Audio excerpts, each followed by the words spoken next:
everyone! Ikaw ba ay naghahanap ng legit na pwedeng mautangan online? Kung oo ang sagot mo, then sana panoorin mo yung buong video na ito. So by the way, ang i-share ko sa inyo ngayon ay itong Mukasa Loan app. Kasi ito po ay free app that provide quick loans, pay later, virtual MasterCard, at pwede rin po kayong makapag-check ng inyong credit report sa app na ito. So, ang pinakagusto ko ay yung ino-offer nila na quick loans. Pwede nga po kayong makahiram dito hanggang 25,000 pesos.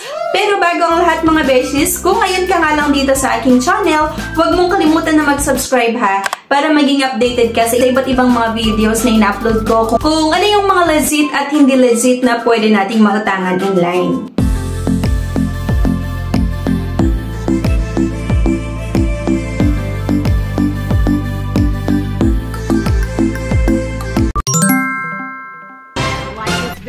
Subscribe, comment, and share.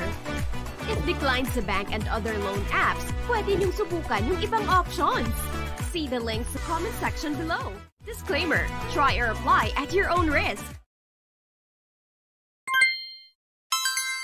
So going back, ang Mukasa app ang first virtual credit wallet dito sa Pilipinas. Ang maganda nga dito sa Mukasa mga beshes ay pwede tayong makautang hanggang 25,000 pesos. Available sa Google Play Store at sa App Store. Pwedeng maprubahan nga ang ating loan application sa loob lamang ng 5 minuto. Ang nagustuhan ko pa dito mga beshes ay napaka-competitive din yung interest kasi 0.2% lang hanggang 3 months yung ino-offer na loan terms. Pero take note mga beshes ko ha, na merong Mukasa's Intelligent Auto Assessment System na kung saan ito pa rin po yung magde-decide kung ilang buwan yung i-offer sa inyo, maaaring 1 buwan, 2 months, or 3 months. So, para nga kayo ay makahiram dito mga beshies, dapat lang po meron tayong isang valid government ID at syempre, meron tayong source of income. Search nga lang natin itong Mukasa app sa Google Play Store or sa App Store.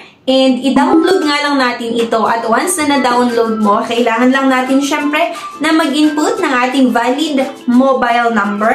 At meron nga po tayong matatanggap na one-time password or OTP na kailangan lang din natin ma-input dito.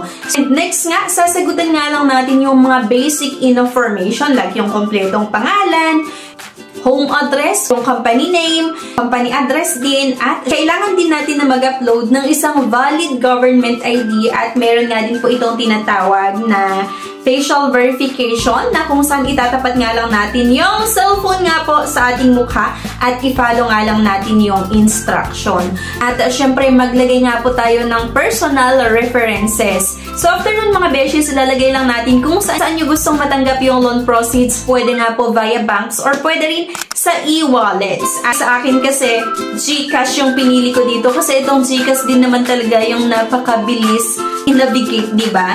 Pagka-submit nga natin ng loan application, mag-aantay ka na lang ng ilang minuto. Minsan hanggang 5 minuto ay malalaman mo na agad kung approve nga or declined ang inyong loan application or magkakaroon na ng status ang inyong loan application. Okay? So, yan lang naman. Yung maganda nga dito sa Mukasa ay napakabilis yung pag-process nila ng ating loan application at once na naprubahan nga yun, i-disburse din po nila agad kung saan nga natin gustong matanggap yung loan proceeds. And, ang isa pa, hindi mo na kailangan, diba, na pumunta doon sa branch nila para pumila, para mag-apply, or para mag-submit ng inyong loan application or yung mga requirements. Kasi nga, sa online tayo mag-apply, kaya hassle-free talaga. Kahit nasan ka man, nasa trabaho, or nasa bahay, or nasa palengke, or sa mall.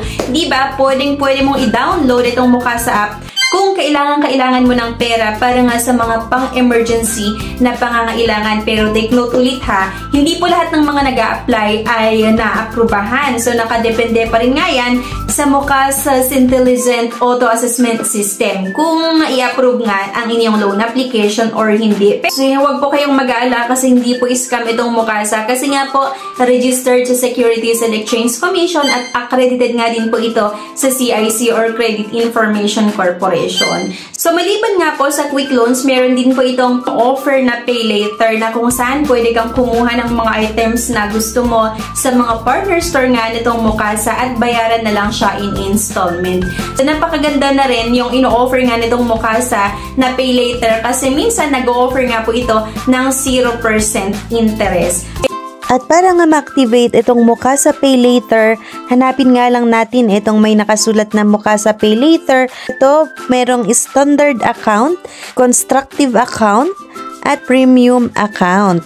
So, i-click nyo nga lang yung may nakalagay dyan sa baba na activate now at meron nga lang tayong sasagutan ulit na mga basic information lang. And maliban nga po sa pay later mga beshies, pwede rin kayong mag-check ng inyong mga credit report dito sa Mukasa app. So, just tap get my report at meron nga lang tayong babayaran dito na 299 pesos. So, pwede natin itong bayaran sa GCash, PayMaya, sa GrabPay at sa Shopee. Makikita nyo kung meron ba kayong negative report or good credit standing sa mga nauutangan nyo. Sa inyong maganda kasi sa isang app lang, pwede mo nang ma-check yung credit report, pwede ka nang makapag-pay later, pwede ka nang makapag-quick loans. Ang gusto ko talaga dito ay first time na umutang, pwede kayong maaprubahan hanggang 5,000 pesos. So kung ikaw ay naghahanap ng pwedeng mahiraman online, pwede mong i-consider itong Mukasa. Go nga lang sa Google Play Store, sa App Store, i-download lang itong Mukasa, mag-submit ng inyong loan application. So napakabilis lang din naman yung pag-process nila, kaya malalaman mo agad kung approve or declined ang inyong loan application. At least, kung sakali na na-declined, makakahanap ka ng iba na pwede mong utangan. Para sa akin, okay itong feature ng Mukasa ngayong 2025. Marami talagang pwedeng panggamitan. Pero make sure lang mga beshes ko ha, na kung sakali na uutang kayo dito sa Mukasa, ay magbayad po tayo on or before yung due date ha.